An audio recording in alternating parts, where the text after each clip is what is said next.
My name is Carrie, and at 62 years old, I thought I understood what family meant.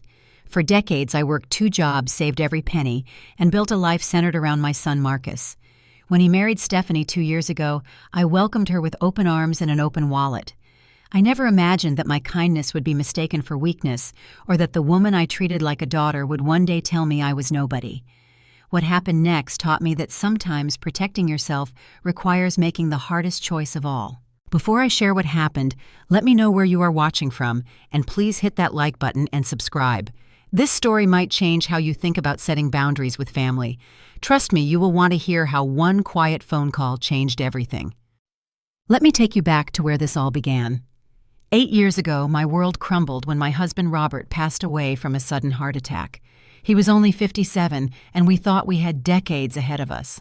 Suddenly, I was alone with our son Marcus, who was 22 and just finishing college.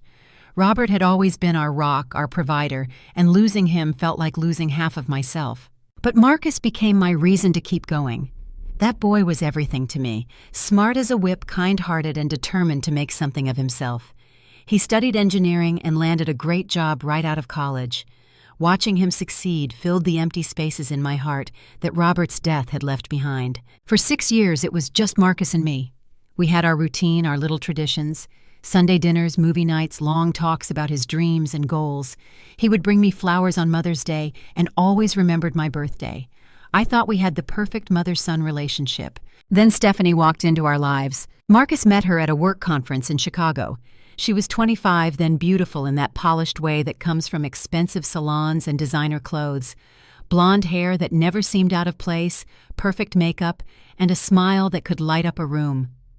When Marcus first brought her home to meet me, I wanted so badly to love her because I could see how smitten he was. But something felt off from the very beginning. During that first dinner, while Marcus was in the kitchen getting dessert, Stephanie's eyes wandered around our dining room. Not in the way someone admires a home, but like she was taking inventory. She asked casual questions about the house, how long we had lived there, whether it was paid off. When I mentioned that Robert had left us comfortable, her interest seemed to sharpen. I told myself I was being paranoid. Maybe she was just curious about the family she might be joining. But over the next few months, as their relationship grew serious, I noticed more signs. Stephanie would ask about my insurance policies, my retirement savings, even my jewelry, always in a sweet, caring way, like she was worried about my future security. Marcus was completely blind to it. He was head over heels in love, and who could blame him? Stephanie knew exactly how to make him feel like the most important man in the world. She laughed at his jokes, praised his accomplishments, and made him believe he had won the lottery. When they got engaged after a year of dating, I pushed my concerns aside. Marcus was happy, and that was what mattered most. I threw myself into helping plan their wedding, opening my wallet without hesitation. The dress, the venue, the flowers, I wanted everything to be perfect for them. After the wedding, Marcus suggested that Stephanie move in with us temporarily. They wanted to save money for their own house, he explained. It made financial sense and I had plenty of room. How could I say no to helping my son build his future? That was my first mistake. The changes started small, so subtle, that I almost convinced myself I was imagining them. Stephanie began rearranging furniture in the common areas, claiming she wanted to help me freshen up the space. She replaced my family photos with abstract art pieces, saying the old pictures made the house look dated. My morning routine, which had been sacred to me for years, suddenly became inconvenient. I liked to have my coffee in the kitchen while reading the newspaper, but Stephanie needed the space for her elaborate breakfast preparations. She suggested I take my coffee to my room instead, giving her and Marcus privacy for their morning time together. The grocery shopping became another issue. Stephanie had very specific dietary requirements she needed: organic, everything special brands, expensive supplements. When I mentioned the budget, she would smile sweetly and say that investing in health was investing in our future. She started doing the shopping herself, using my credit card, of course. But what bothered me most was how she began inserting herself between Marcus and me. Our Sunday dinners became formal affairs where Stephanie dominated the conversation with stories about her friends, her yoga classes, her shopping adventures. When Marcus and I tried to talk about his work or share memories, she would redirect the conversation back to herself. She had opinions about everything in my house. The thermostat was set wrong, the TV was too loud, the decorations were outdated. Each suggestion came with that same sweet smile, but underneath I could feel her judgment. This was not her house, but she was acting like she was doing me a favor by tolerating my presence in it. The most painful part was watching Marcus change. My son, who used to call me every day just to chat, became distant.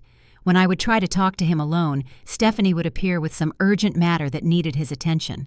Their bedroom was right next to mine, and I could hear her whispers through the thin walls, though I could never make out the words. Money became a frequent topic of conversation. Stephanie would mention bills that needed paying improvements, the house needed opportunities for investment.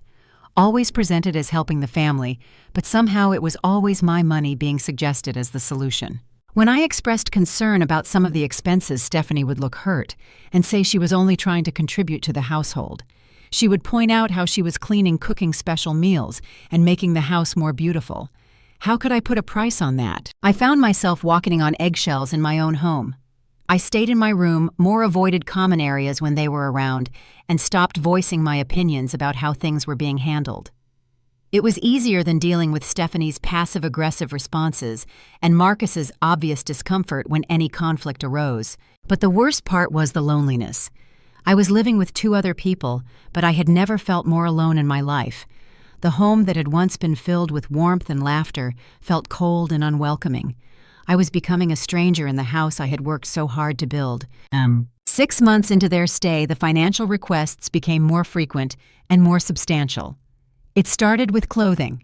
Stephanie needed a new wardrobe for Marcus's company events, she explained.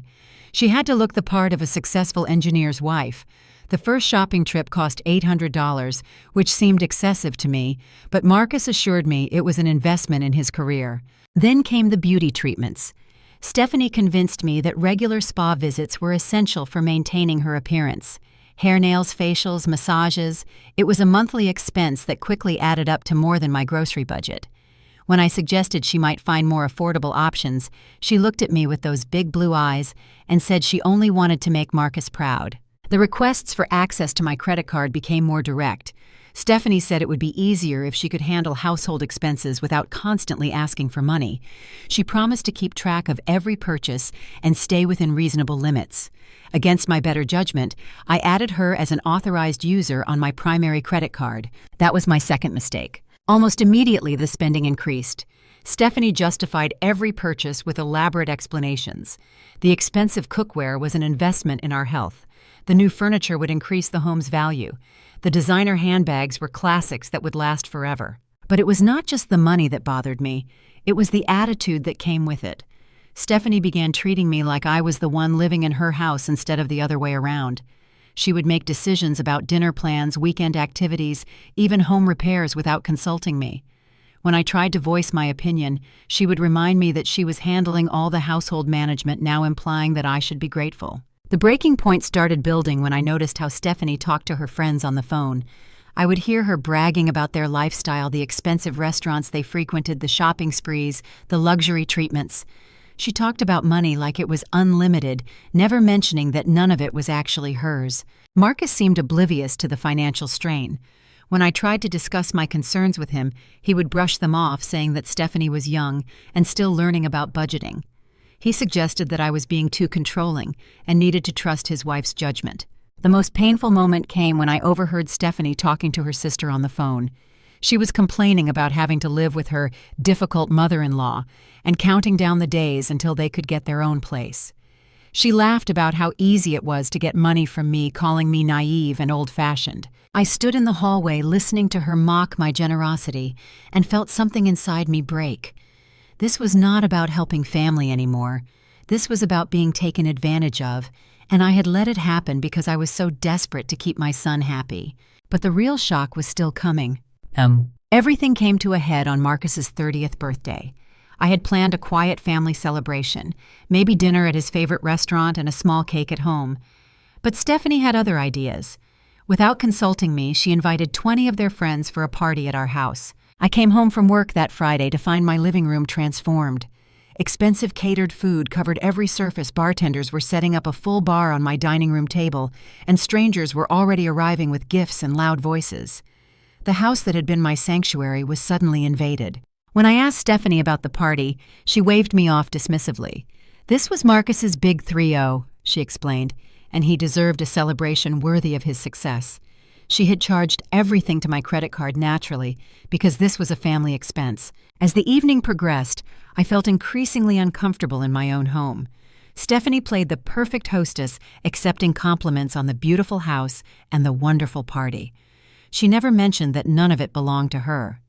When people asked about me, she would introduce me as Marcus's mom, with a tone that made me sound like a distant relative rather than the homeowner. The final straw came when I went to the kitchen to get some water and found Stephanie's friends going through my cabinets looking for more wine. When I politely asked them to let me get what they needed, one of them laughed and said, "Oh, we are family now. Stephanie said to make ourselves at home." I looked around at these strangers treating my house like their personal party venue, at the expensive food and drinks being consumed without a thought for the cost, at Stephanie holding court like she was the lady of the manor. Something snapped inside me. I found Stephanie in the living room and quietly asked to speak with her privately. We stepped into my bedroom and I closed the door behind us. "Stephanie," I said, trying to keep my voice calm, "I need to talk to you about the spending and about tonight." She looked at me with barely concealed irritation. "What about it? This is Marcus's birthday. You would not want him to have a cheap, embarrassing party, would you?" "I would have liked to be consulted about a party in my own house," I replied, "and I am concerned about how much money you have been spending lately." That was when her mask finally slipped completely. "Your house," she laughed. "You mean our house. I live here too, you know. And as for the money, Marcus works hard and deserves nice things. We deserve nice things. You have been hoarding money for years. What is the point of having it if you are not going to use it?" I felt my heart racing, but I tried to stay reasonable. "Stephanie, I have been generous with you both, but there have to be limits." She stepped closer to me, her voice dropping to a harsh whisper. "Limits. You want to talk about limits. Let me tell you something, Carrie. You think you are so important because you own this house and have some money in the bank. You are nobody. You are just a lonely old woman clinging to her son because you have nothing else in your life." The words hit me like the physical blow, but she was not finished. "Marcus and I are the real family here. I am his wife, his future, his everything. You are just someone he feels obligated to take care of. Do you really think he wants to live with his mommy forever? You are holding him back, and deep down you know it." I stood there in shock, unable to process the cruelty of her words. This was the woman I had welcomed into my home, supported financially, and tried to love like a daughter. But the worst was yet to come. Marcus appeared in the doorway, having heard our raised voices. Instead of asking what was wrong or defending me, he looked annoyed that we were causing drama at his party. "What is going on here?" he asked, his tone suggesting we were both being unreasonable. Stephanie immediately switched back to her sweet persona. "Oh, honey, your mom is just upset about the party expenses. I was trying to explain that this is important for your career networking." I looked at my son, waiting for him to see through her manipulation, to remember who had sacrificed everything for his success. Instead, he sighed and said, "Mom, can we please not do this tonight? It is my birthday." That was the moment I realized I had lost my son completely. That night, after the last guest left and the house finally fell silent, I lay in bed staring at the ceiling. Sleep was impossible. Stephanie's words echoed in my mind, "You are nobody." The worst part was not just that she had said it, but that Marcus had stood there and let her. I thought about everything I had sacrificed over the years, working double shifts as a nurse while going to school for my degree, selling my wedding ring to help pay for Marcus's college tuition, choosing a smaller house so I could afford his textbooks and living expenses, putting my own dreams on hold so he could chase his. For what? So he could stand by while his wife called me nobody in my own home. I got up and went to my desk, pulling out the box where I kept all our important papers: insurance policies, the house deed, bank statements, credit card agreements. As I looked through them, the reality of my situation became crystal clear. Everything was in my name: the house, the savings accounts, the retirement funds, even the credit card that Stephanie had been using so freely. Legally, I had all the power. I had just been too afraid to use it because I did not want to lose Marcus. But sitting there at 3 a.m, surrounded by evidence of my life's work, I realized that I had already lost him. The Marcus who would defend his mother, who would see through Stephanie's manipulation, who would appreciate everything I had done for him, that Marcus was gone. Maybe he had never existed at all. I spent the rest of the night going through every credit card statement from the past 6 months. The numbers were staggering. Designer clothing, expensive restaurants, luxury spa treatments, jewelry, electronics, home decor, items that cost more than most people's monthly rent. In 6 months, Stephanie had spent more than $15,000 of my money. $15,000 that I had saved through years of careful budgeting overtime shifts and denying myself small luxuries. But what hurt more than the money was the pattern I could see in the purchases. These were not household necessities or family investments. These were the shopping sprees of someone who felt entitled to unlimited funds, someone who saw my money as her personal allowance. As dawn broke, I made my decision. I was done being nobody in my own life. I showered, dressed carefully, and made myself a pot of coffee. Then I sat down at my kitchen table with my phone and the customer service number for my credit card company. It was time to take back control. At exactly 9 a.m. on Monday morning, I called my bank. My hands were steady as I dialed, my voice calm as I spoke to the customer service representative. "Good morning," I said. "I need to make some changes to my account. I want to cancel all additional cards and remove all authorized users immediately." The process was surprisingly simple.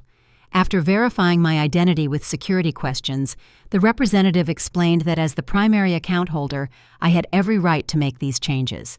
Within 20 minutes, Stephanie's access to my credit card was completely cut off. Next, I called my other bank where I kept my savings account.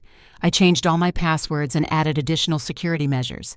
I also opened a new checking account that only I would have access to. The feeling that washed over me was indescribable. For the first time in months, I felt like I had control over my own life. I was not being cruel or vindictive. I was simply protecting what was mine. I went about my normal Monday routine. I did some laundry, read my book, and prepared a simple lunch. Around noon, I heard Stephanie's car pull into the driveway. She had been out shopping as usual. 20 minutes later, I heard the first sign that my plan had worked. Stephanie's voice, shrill and angry, came from the kitchen. "What do you mean declined? Try it again." I heard her on the phone, presumably with the store where she had been shopping. Her voice grew more agitated with each passing minute. "There must be some mistake. This card has never been declined before. Can you try running it as credit instead of debit?" I continued reading my book, though I was not absorbing a single word. My heart was pounding, but not with fear, with something that felt almost like excitement. 15 minutes later, Stephanie burst into my bedroom without knocking. Her face was flushed with anger and embarrassment. "What did you do?" she demanded. "My card was declined at the boutique. Do you have any idea how humiliating that was?" I looked up from my book with what I hoped was a calm expression. "I removed you as an authorized user on my credit card account." "You what?" Her voice rose to a near shriek. "You cannot do that. That is my card too."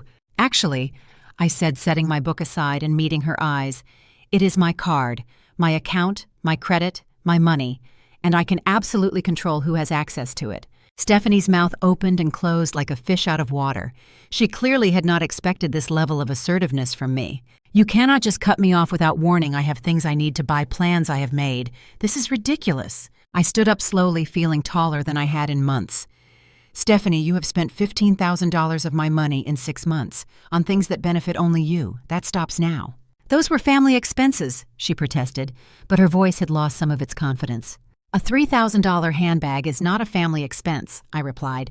"Neither is a $500 spa day or a $1,000 shopping spree at designer stores." She stared at me for a moment, and I could see her calculating, trying to figure out how to manipulate the situation back to her advantage. "Marcus is not going to be happy about this," she said finally, her tone turning threatening. I felt something settle in my chest, a calmness I had not experienced in years.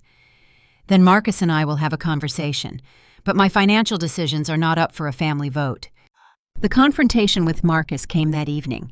He arrived home from work to find Stephanie in tears, dramatically recounting the day's humiliation and betrayal. I could hear them talking in hushed, urgent voices in their bedroom before Marcus knocked on my door. "Mom, we need to talk." I had been expecting this. I was ready. Marcus sat on the edge of my bed, looking uncomfortable and conflicted. "Stephanie told me what happened today. Why did you cancel her credit card access without talking to us first?" "Because it is my credit card," I said simply, "and because the spending had gotten completely out of control." "But you could have discussed it with us. We could have worked out a budget or something. Cutting her off like that was pretty harsh." I looked at my son, this man I had raised and sacrificed everything for, and felt a deep sadness. "Marcus, do you know how much she spent last month alone?" He shifted uncomfortably. I know she likes nice things, but that is not necessarily a bad thing. $4,000, I said. In 1 month. On clothes, beauty treatments, and accessories. That is more than some people make in a month. Marcus was quiet for a moment. Okay, that does seem like a lot, but she was probably just getting things she needed. $1,000 pair of shoes, a $2,000 handbag, those are needs. I could see doubt creeping into his expression, but then it was replaced by defensiveness. You have plenty of money, Mom. It is not like you were going to go broke. That statement hit me like a slap. Marcus, that money represents 30 years of my working life. I did not inherit it or win it in a lottery. I earned every penny by working overtime, by choosing generic groceries over brand names, by driving an old car, and living in this same house for 20 years. I know you worked hard, he said, but his tone suggested he thought I was being dramatic. Do you? I asked. Do you remember when I sold my wedding ring to help pay for your senior year tuition? Do you remember the Christmas when I worked double shifts for 3 months straight so you could have the computer you wanted for college? Marcus looked uncomfortable. That was different. That was an investment in my education. And what is this an investment in Stephanie's Instagram photos? Before Marcus could respond, Stephanie appeared in the doorway. She had clearly been listening to our conversation. I cannot believe you are trying to turn Marcus against me, she said, tears streaming down her face. All I ever did was try to make this house beautiful and take care of our family. By spending money that was not yours on things that benefited only you, I asked. Everything I did was for us, she shot back. I made this house into a real home. I cooked meals, I entertained your friends, I made Marcus happy. And this is how you repay me. Marcus stood up and moved toward his wife. Mom, maybe there is a way we can work this out. Maybe if we set a monthly budget. That was when I knew I had to make the hard choice. No, I said firmly. I am not negotiating about my own money in my own house. If you cannot respect my decisions about my finances, then perhaps it is time for you both to find your own place. The silence that followed was deafening. Stephanie gasped dramatically. You are kicking us out, your own son. I am setting boundaries, I replied, something I should have done months ago. Marcus looked stunned. Mom, you cannot be serious. This is our home too. No, Marcus. This is my home. You and Stephanie are welcome here as long as you respect that fact. But I will not be treated like an ATM or made to feel like a guest in my own house. Stephanie's tears turned to anger. Fine. We will leave, but do not expect Marcus to forgive you for this. You are choosing money over family. I looked directly at her, this woman who had called me nobody just days before. I am choosing self-respect over being used. If that means I lose my family, then maybe it was not really family to begin with. With that, they both left my room. I heard urgent whispers slamming doors, and eventually the sound of Marcus's car leaving the driveway. For the first time in 8 months, my house was completely quiet. And for the first time in even longer, I felt at peace. The next 2 weeks passed in a strange kind of limbo.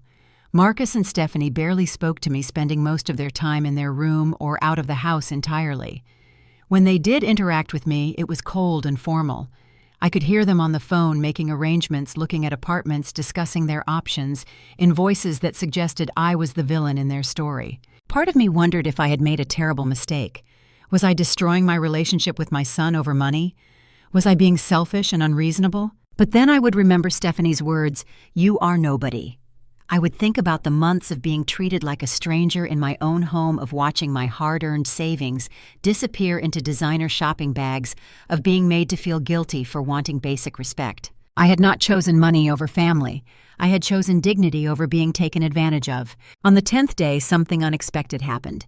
Marcus came to my room alone without Stephanie. He looked tired and troubled. Mom, can we talk just us? I set aside my book and nodded toward the chair by my window.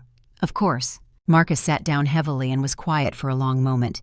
When he finally spoke, his voice was different, less defensive, more uncertain. I have been thinking about what you said, about the money, about everything. He paused, running his hands through his hair. I looked at the credit card statements for the past 6 months. I waited, not wanting to interrupt whatever realization he was having. I had no idea it was that much, he continued. I knew Stephanie liked nice things, but I did not realize how much she was actually spending. Some of these purchases, I do not even know what half this stuff is. Relief flooded through me, not because I was being vindicated, but because my son was finally seeing the situation clearly. I am not angry about you wanting nice things, I said gently, but it has to be reasonable, and it has to be discussed. You cannot just assume unlimited access to someone else's money. Marcus nodded slowly. I think I got so caught up in wanting Stephanie to be happy that I stopped paying attention to how it was affecting you, and that was wrong. We talked for over an hour. Marcus admitted that he had noticed changes in me over the past months, how I had become quieter and more withdrawn.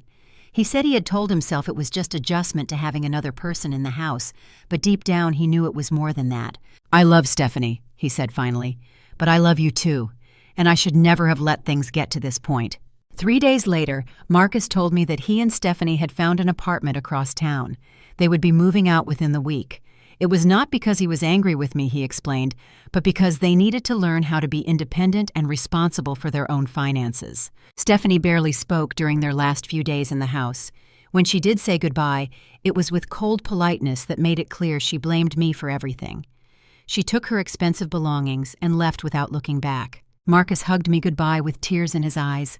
"I am sorry, Mom," he whispered, "for all of it." After they left, I walked through my house seeing it clearly for the first time in months. It felt like mine again. The furniture was back where I liked it, the photos of my family were restored to their places, and the oppressive feeling of being judged and found wanting in my own home had lifted. I was alone, but I was not lonely. There is a difference. Over the following months, I began to rebuild my life. I reconnected with old friends I had lost touch with during the difficult period with Stephanie. I joined a book club at the local library.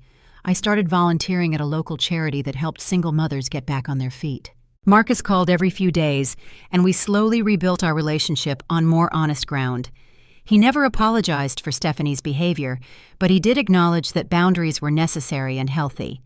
He was learning to manage their finances independently, and for the first time, I was proud of the man he was becoming rather than the boy I remembered. Stephanie and I never spoke again, which was fine with both of us. I heard through Marcus that she had gotten a job and was struggling to adjust to a budget, but that was not my concern anymore. The most important lesson I learned was that love without boundaries is not really love at all. It is enabling. It is a form of control disguised as generosity. Real love sometimes requires saying no, setting limits, and risking temporary anger for long-term growth. I also learned that being alone is not the worst thing that can happen to you. Being taken advantage of by people who claim to love you is much worse. 6 months after they moved out, Marcus called to tell me that he and Stephanie were getting divorced. He did not go into details, but he said that once they were on their own and managing their own money, they realized they wanted very different things from life. He sounded sad, but also relieved. "I think you saw something I was not ready to see," he told me during one of our phone conversations. "And I think cutting off that credit card probably saved me from making an even bigger mistake." Today, nearly a year later, I live peacefully in my house. Marcus visits regularly, and our relationship is stronger than it has been in years. He is dating someone new, a teacher named Sarah, who pays for her own coffee when they go out and has never asked me a single question about my finances. I still have my savings, my house, and my dignity. More importantly, I have my self-respect back. Sometimes people ask me if I regret what I did, if I wish I had handled things differently. My answer is always the same. The only thing I regret is waiting so long to stand up for myself. You see, when someone shows you who they really are, believe them. And when someone treats you like you are nobody, do not spend your time trying to convince them otherwise. Instead, surround yourself with people who see your worth without needing to be convinced. That one phone call to the bank did not just end Stephanie's lifestyle of spending my money. It ended my willingness to sacrifice my peace and dignity for the approval of people who did not deserve it. And that was the best investment I ever made. What would you have done in my situation? Have you ever had to set difficult boundaries with family members?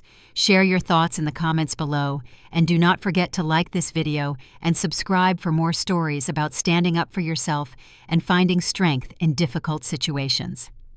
Thank you for listening to my story, and remember, you are never too old to reclaim your power and demand the respect you deserve. Until next time, take care of yourselves and each other.